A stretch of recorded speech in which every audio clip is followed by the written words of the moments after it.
Muy buen día. Tenemos la lectura de la liturgia de la palabra del día sábado 28 de marzo, en la quinta semana del tiempo de Cuaresma, ciclo litúrgico A.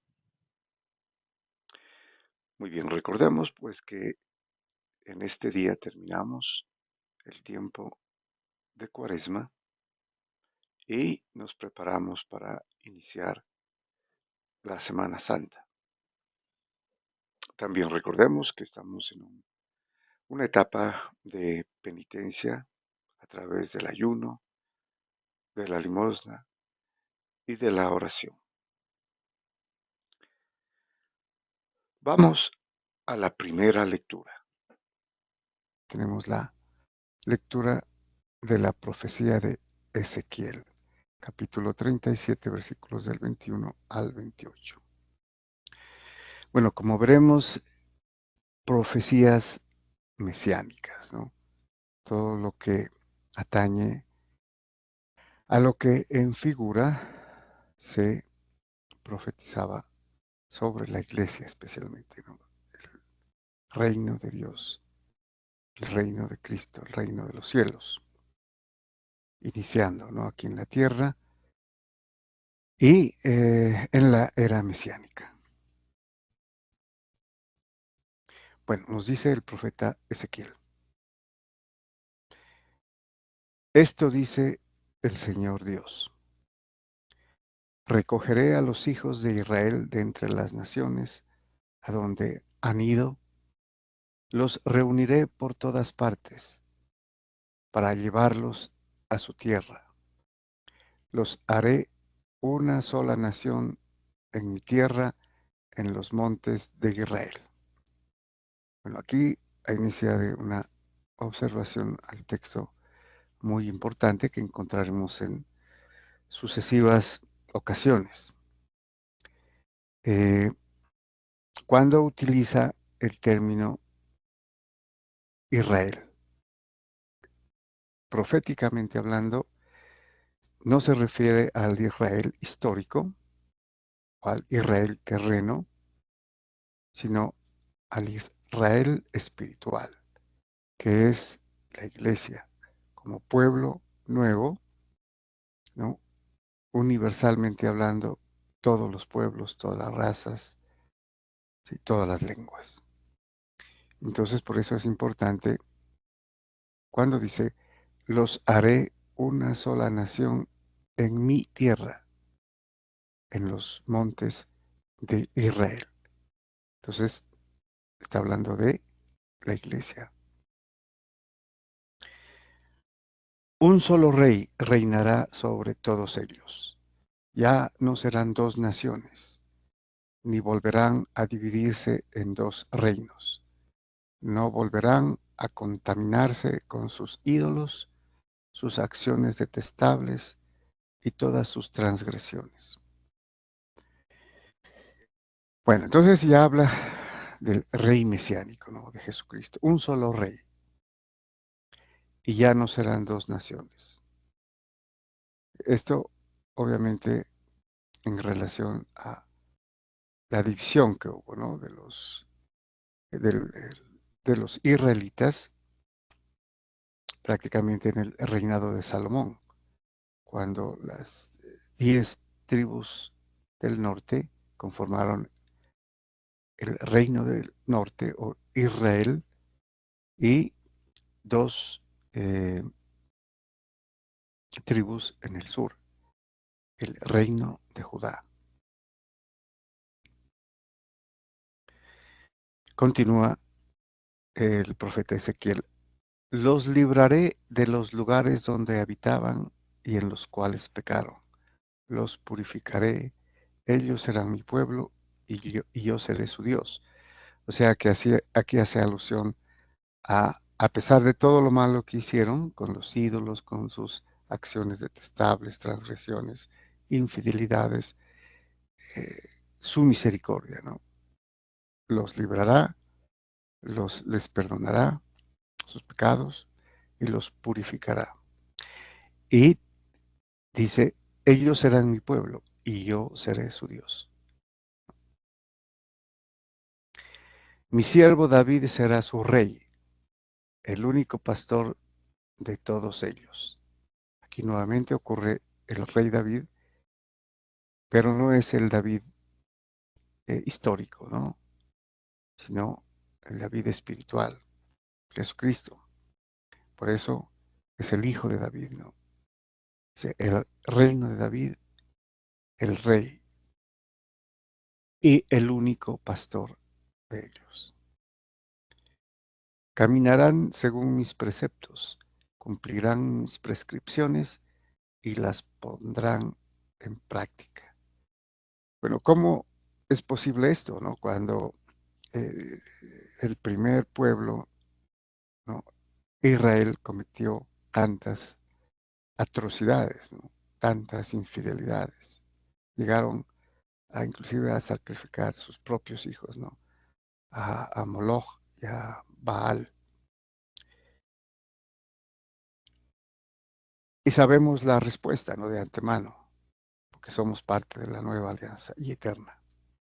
Es que en la iglesia, al ser su cuerpo místico, el cuerpo de Jesucristo, entonces caminarán en mis preceptos, cumplirán mis prescripciones y las pondrán en práctica. Esa es la garantía, ¿no? Que estarán en un solo cuerpo, el cuerpo místico de Cristo. Habitarán en la tierra que yo di a mi siervo Jacob, en la que habitaron sus padres. Allí habitarán ellos, sus hijos, y los hijos de sus hijos, para siempre. Y mi siervo David será su príncipe para siempre.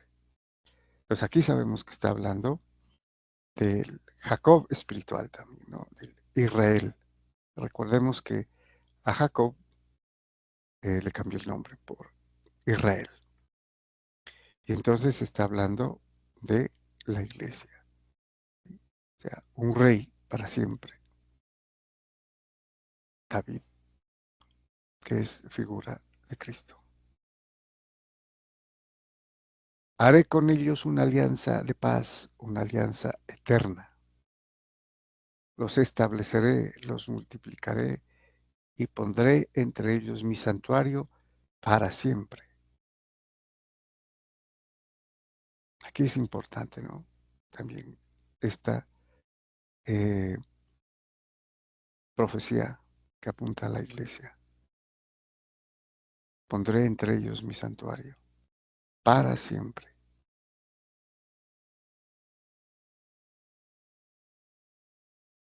Tendré mi morada junto a ellos, yo seré su Dios y ellos serán mi pueblo. Es el nuevo pueblo de Dios, ¿no? La iglesia universal católica. Esa es la significación o el significado de Katos, Holos, ¿no? Universal, todos. Y reconocerán las naciones que yo soy el Señor que consagra a Israel cuando esté mi santuario en medio de ellos para siempre. También una referencia, el santuario, el templo, ¿no? Que es Jesucristo. Recordemos, ¿no? Lo que les decía Jesucristo a los fariseos, a los judíos, ¿no? Destruyan este templo y yo lo reconstruiré en 3 días. Les hablaba de su cuerpo. Muy bien, después de esta hermosa, bella eh, profecía, ¿no? Sobre la iglesia en la nueva alianza, nueva y eterna, pasamos al Salmo responsorial. Y tenemos a Jeremías como parte del Salmo responsorial, el profeta Jeremías, cuyo responso es: el Señor nos guardará como un pastor a su rebaño. Nuevamente es profético, apuntando a la era mesiánica y particularmente a Jesucristo, ¿no? Como el pastor, ¿no?, que guía a la iglesia. Nos dice el salmista: escuchen pueblos la palabra del Señor, anúncienla en las islas remotas. El que dispersó a Israel lo reunirá, lo guardará como un pastor a su rebaño. Entonces, nuevamente, el Israel espiritual, celeste, porque el Señor redimió a Jacob, lo rescató de una mano más fuerte. Vendrán con aclamaciones a la altura de Sión, afluirán hacia los bienes del Señor. Y se refiere a todos los pueblos, ¿no? Entonces se alegrará la doncella en la danza, gozarán los jóvenes y los viejos, convertiré su tristeza en gozo, los alegraré y aliviaré sus penas. Es tanto mesiánica, ¿no?, en la iglesia, ¿no?, viviendo en Cristo, ¿no?, con la alegría del Espíritu Santo, y también escatológica, ¿no?, en la vida eterna. Muy bien, y pasamos al Evangelio. Tenemos el Evangelio, continuamos con el Evangelio según San Juan, y en esta oportunidad el capítulo 11, versículos del 45 al 57. Muy bien, entonces nos dice el evangelista San Juan: en aquel tiempo muchos judíos que habían venido a casa de María, al ver lo que había hecho Jesús, creyeron en él. Bueno, aquí añadimos un poquito de contexto. Eh, en el pasaje inmediatamente anterior, Jesucristo había resucitado a Lázaro. Entonces, que era su amigo, ¿no?, su amigo de juventud, a quien estimaba mucho y por quien lloró, ¿no?, cuando le avisaron que había muerto. Pero lo resucitó, ¿no?, después de 4 días, cuando ya eh, prácticamente empezaba a descomponerse, ¿no? Por eso el olor, le decían, ya huele mal. Sin embargo, resucitó a Lázaro. Por eso empieza eh, el texto del sábado con esta oración. Muchos judíos, y aquí judíos es fariseos, que habían venido a casa de María, al ver lo que había hecho Jesús, creyeron en él. Pero algunos acudieron a los fariseos y les contaron lo que había hecho Jesús. O sea, algunos fueron a ver al Sanedrín, o acudieron a los escribas, a los sacerdotes, a los doctores de la ley, ¿no?, sumos sacerdotes, y les contaron lo que había hecho Jesús. Los sumos sacerdotes y los fariseos convocaron el Sanedrín y dijeron: ¿qué hacemos? Este hombre hace muchos signos. Aquí es importante, ¿no? También, aquí lo reconocen, hace muchos signos, o sea, entre ellos milagros, ¿no?, como el que acaban de conocer, la resurrección de un muerto. Por eso se preguntan: ¿qué hacemos? Y están reunidos, ¿no?, el Sanedrín. Si lo dejamos seguir así, todos creerán en él, y vendrán los romanos y nos destruirán el lugar santo y la nación. Aquí el lugar santo sería el templo, y Jerusalén, ¿no?, la ciudad como tal. Bueno, uno de ellos, Caifás, que era sumo sacerdote aquel año, les dijo: ustedes no entienden mi palabra, no comprenden que les conviene que uno muera por el pueblo y que no perezca la nación entera. Esto no lo dijo por propio impulso, sino que por ser sumo sacerdote aquel año, habló proféticamente, anunciando que Jesús iba a morir por la nación, y no solo por la nación, sino también para reunir a los hijos de Dios dispersos. Un sumo sacerdote que en realidad no creía en Jesús, ¿no? Caifás, que estuvo presente en el juicio, ¿no? Donde lo declararon reo. Él, como era sacerdote, sumo sacerdote, ¿no? El único que podía entrar a hacer el sacrificio de expiación una vez al año, ¿no? En el santo de los santos, lugar santísimo, para ofrecer por los pecados, ¿no? Del pueblo. Él profetizó, porque era sacerdote, dice el texto, ¿no? Que conviene que muera por el pueblo y que no perezca la nación entera.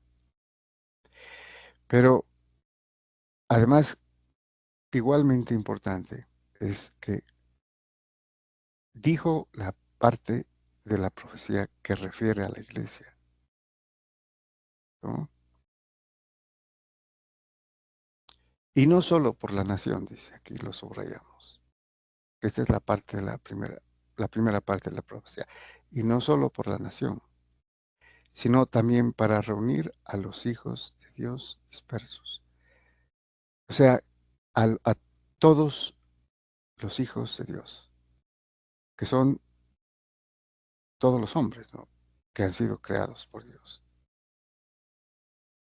Aquí hay una alusión directa a la Iglesia universal, católica, que es una, ¿no? Y los va a reunir en en una nueva alianza.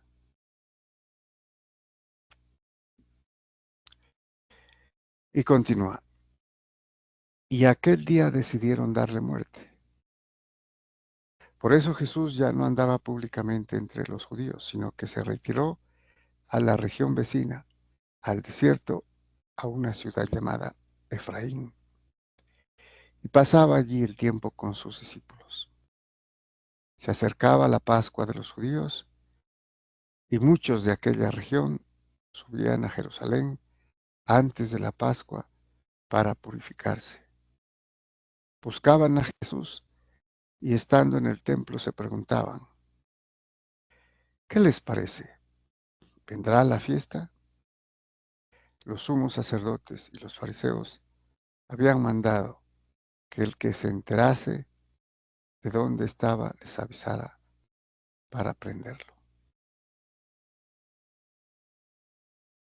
Bueno, entonces estamos ya cerrando prácticamente el tiempo de Cuaresma, ¿no? Iniciaremos la Semana Santa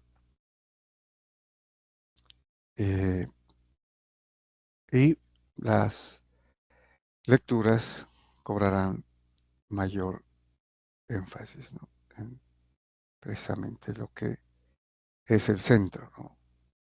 De la celebración cristiana, la pasión, muerte y resurrección de nuestro Señor Jesucristo. Muy bien, muchas gracias y bendiciones.